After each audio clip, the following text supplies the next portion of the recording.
Welcome back to another project breakdown video. This time we will deep dive into Solar Particle Event, my first proper hardcore song. I've blended hard kicks with my signature trance vibes for a song that explores and mixes many different feelings. Classic hardcore, reverse bass hardstyle, and emotional trance are all here. Let's not waste any more time and get right into it. This one's going to be very interesting.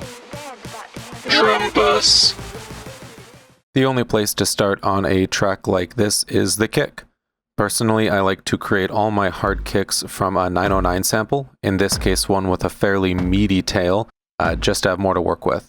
The process is basically a loop that you can do as many or few times as you want. EQ, distortion, reverb. The first EQ establishes some of the character I want to work with in the next steps, specifically the mid and high peaks. The first distortion is a mistortion accentuating the sub and various EQ spikes. I then add a TB reverb with some dry wet automation in order to lengthen the kick to a full bar, as well as add some thump.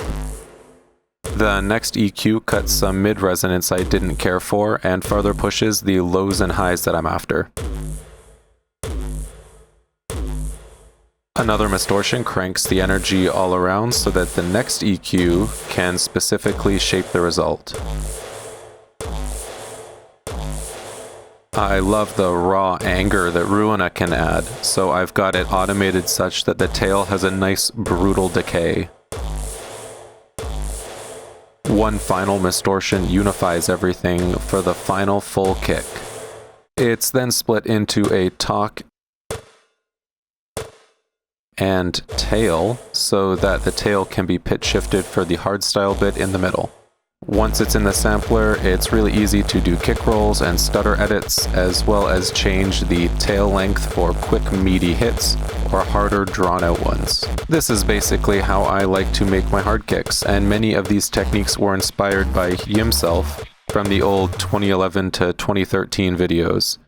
The rest of the kit is also 909 samples, and I made a reverse out of the crash because I love to do it for every song. Pretty light kit on this song, as the star is the hard kick, so it's all there just to emphasize the groove the kick is laying down.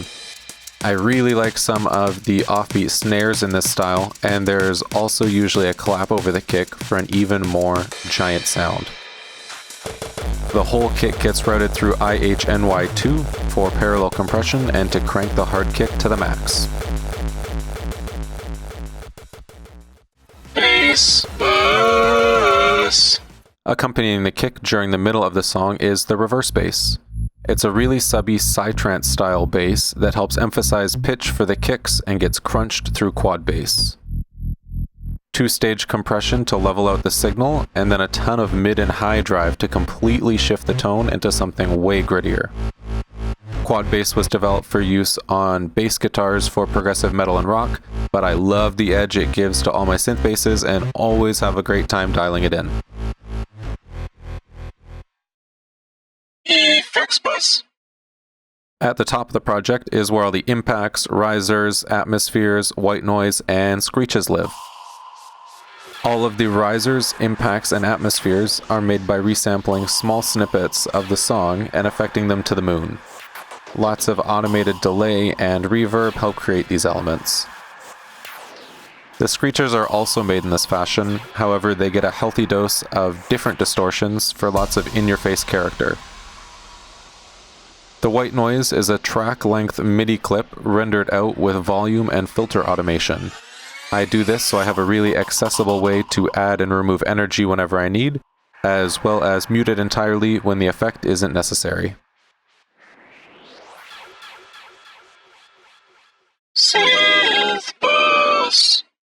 Let's move on down to the final piece of the puzzle, the synths. We'll start with the piano, which is made by combining a meaty pianissimo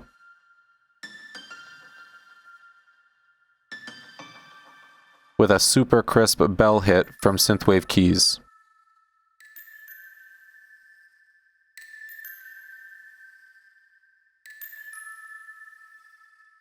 It gets some delay from Echo Boy, some light saturation from Tape, and finally some edge from Mistortion. The acid track is made in Alien 303, one of my favorite synths for this purpose. This one is a vintage saw with some passive saturation and envelope automation and super high resonance. The cutoff is automated throughout the song for sweeps of energy and presence. It also passes through Filter Freak to add some groove. The main hardcore lead is Gab Harder, mainly made in Acoustica's Nightlife, with another layer added by a mini Moog providing some foundation. Together they create a super full lead that gets pitch shifted with inner pitch for flavor. I lightly passed it through Vocal Synth and Little Altar Boy to widen the frequency spectrum it occupies as well. Handed Over is an emotional lead created by a huge stack of instruments, including a violin, viola, and choir from the built-in Acoustica instruments. On top of that, there's a Renegade playing a really soulful saw/triangle lead, a haunting Contact vocal sample, and finally a Glass Viper that gives a slight vocal tonality to the sound. This instrument also gets pitch shifted with inner pitch, and then gets even more vocal tone from Mishby. I run it through Classic Chorus for width, then Ruina and Mistortion for that metal edge. Below those, I've got an atmospheric pad made in Vert Verrier. It serves as an icy backbone to some of the more dramatic sections. Lots of filter automation as well as some flux for pumping behind drums. The ARP is yet another layered instrument, this time starting with an Acoustica Instruments Bell-Tine. Then there's a Renegade patch I made called Arping Around that provides most of the core of the sound. Finally, there's a Nexus patch playing a really clean high line so that when everything is played together, it sounds super full. Some notable effects include Microshift for widening, Ferox Tape Emulator for saturation, and Moon Echo from Heimbach for ultimate vibe. Lots of filter automation so that the sound evolves as it plays, helps to make this part shine. The whole synth bus is passed through Portal for some automated sparkles during transitions, as well as another instance of Mishby, because I just can't get enough of the spice it adds. Sound effects.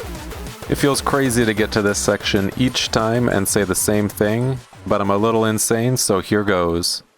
Acoustica Pro Studio Reverb.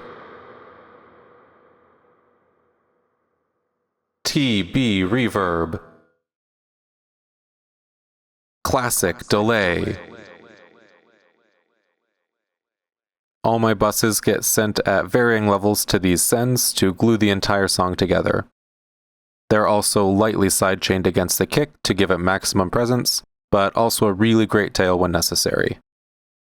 Bonus bit. To really clean up my songs, I like to render out each track to audio. I can then trim those clips to more easily control starts and stops. This is the first project I fully committed to the concept, but I really enjoyed the process, and this will likely be how I do it going forward. Master.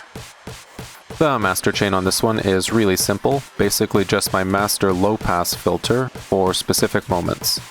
Of course, there's also Transit, running a patch I called Solar. It phases, pumps, and distorts the signal, and it gets automated in for breaks, builds, and transitions as an easy way to apply a bunch of tuned effects at once. Great product. At the time of recording, the second version has actually come out, and I've been playing with it on newer songs.